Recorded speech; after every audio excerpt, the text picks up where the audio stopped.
Hello everyone, আমার নতুন আরও একটি ব্লগে আপনাদের সবাইকে ওয়েলকাম।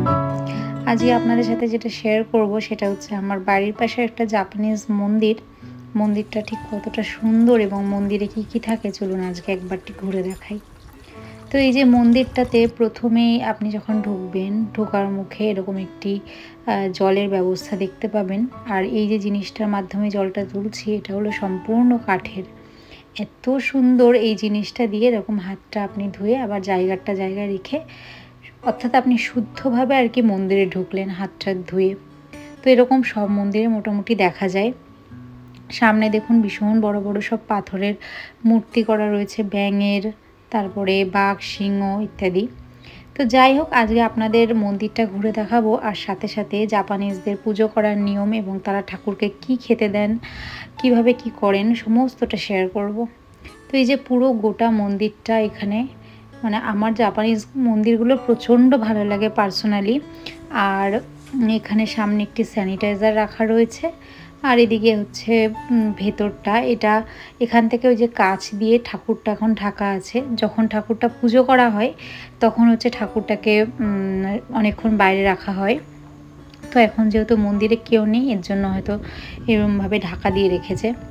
আর কিছু জাপানে যেহেতু গরমকালেই সব রকম অনুষ্ঠানগুলো হয়, তো এখানে ঠাকুরদেরও বিভিন্ন অনুষ্ঠান থাকে, ঠাকুর নিয়ে যাওয়া হয়। তো সেই কারণে এই মন্দিরের সামনেগুলো একটু একটু করে সাজিয়েছে। দেখুন অনেক কিছু যে ঝুলিয়ে রেখেছে, একটা বিচুলি দিয়ে এরকম গোল টাইপের করেছে। তো জাপানে এইসব জায়গাতে বেশিরভাগ বিচুলির ব্যবহারই দেখা যায় ঠাকুরের এই জিনিসগুলো বানানোর ক্ষেত্রে। তো যাই হোক, এটা হচ্ছে পুরো ফ্রন্ট সাইড। আর এপাশে একটা বিশাল মাঠ আছে যেখানে সব বাচ্চারা খেলা করে, অনেকে কুকুর নিয়ে আসেন ঘুরতে বেড়াতে। তো যাই হোক, আপনাদেরকে বলি যে জাপানিজরা ঠিক কিভাবে পুজো করেন। আসলে এই ব্যাপারগুলো আমিও জানতাম না। আমার যে অফিস কলিগ আছে তার সাথে কথা বলতে বলতে তাকে জিজ্ঞেস করেছিলাম এবং তার থেকেই শোনা। তো প্রথম কথা হলো, জাপানিজরা আমাদের দেশের মতো ঠাকুরকে ফল দেয় না, ফুল দেয় না, তারা দেয় ভাত। হ্যাঁ, ঠিকই শুনেছেন, মানে তারা যে ভাতটা রান্না করে প্রত্যেক দিন নিজেরা খাওয়ার জন্য, সেই রান্না করার পরে প্রত্যেক দিন একদম ফার্স্ট যে ভাতটা রান্না করা হয়, তো সেখান থেকে প্রথম অবস্থায় 1 চামচ তুলে সেটাই ঠাকুরকে নিবেদন করা হয়। প্রত্যেক দিন ভাত এবং জল দেয়। আর তারপরে হচ্ছে এবং তারা ঠাকুরের সাথে সাথে তাদের যে পূর্বপুরুষরা আছেন যারা মারা গেছেন তাদেরকেও সিংহাসনের, মানে ঠাকুর সিংহাসনের পাশাপাশি রাখেন একসাথে। তো সেই মৃত ব্যক্তি অর্থাৎ তাদেরকেও পুজো করেন, মানে ভগবানের আসনে, এবং তাদেরকে ভাত, জল এবং ওচা অর্থাৎ গ্রিন টি এইগুলো তাদেরকে খেতে দেয়। তো যেটা আমার মানে প্রথম শুনলাম, মানে অনেকে আমাদের দেশেও রাখে যদিও পূর্বপুরুষদের ছবি অনেকে। তো যাই হোক, এখানে এনারাও যে রাখেন এটা আমার প্রথম মানে জানলাম।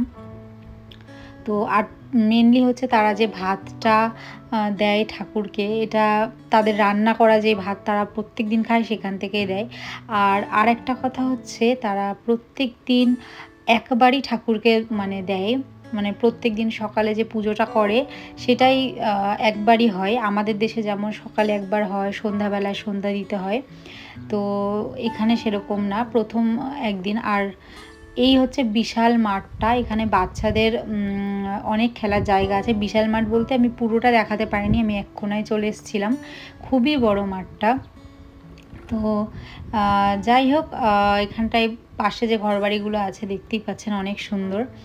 আর এখানে বসে বসে আমরা একটু আড্ডা দিচ্ছিলাম সবাই মিলে, যেহেতু ঘরে প্রচণ্ড গরম থাকা যাচ্ছিল না, তো বাইরে এসে আমরা এইসব করছিলাম, খেলা করছিলাম। যাই হোক, আর একটা কথা বলি, সেটা হচ্ছে আমরা যেমন ঠাকুর পুজোর পর প্রসাদটা রেখে দিই, খেয়ে নিই এরকম, কিন্তু জাপানিজরা তা করে না। মানে যে আমাকে গল্পটা বলেছে উনি বলেছেন যে ওনারা নাকি প্রথমে তাদের যে ঠাকুরের খাবার অর্থাৎ ভাতই তো থাকে, তো ভাতটা নাকি উঠোনে ছড়িয়ে দিত পাখিরা যাতে খেতে পারে তার জন্য।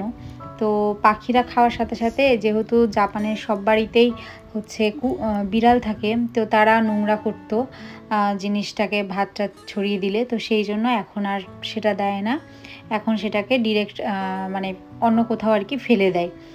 তারা সেটিকে খায় না।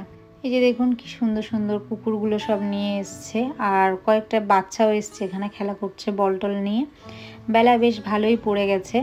তো যাই হোক, আজকের মতো এখানে বিদায় নিচ্ছি, ব্লগটা এখানে শেষ করছি। আপনাদের জাপানের এই জিনিসগুলো জানতে কেমন লাগছে অবশ্যই কমেন্টে জানাতে ভুলবেন না। আর যদি ভালো লাগে প্লিজ আমার চ্যানেলটা সাবস্ক্রাইব করবেন, আর যারা ফেসবুক থেকে দেখছেন আমাকে ফলো করবেন। টাটা।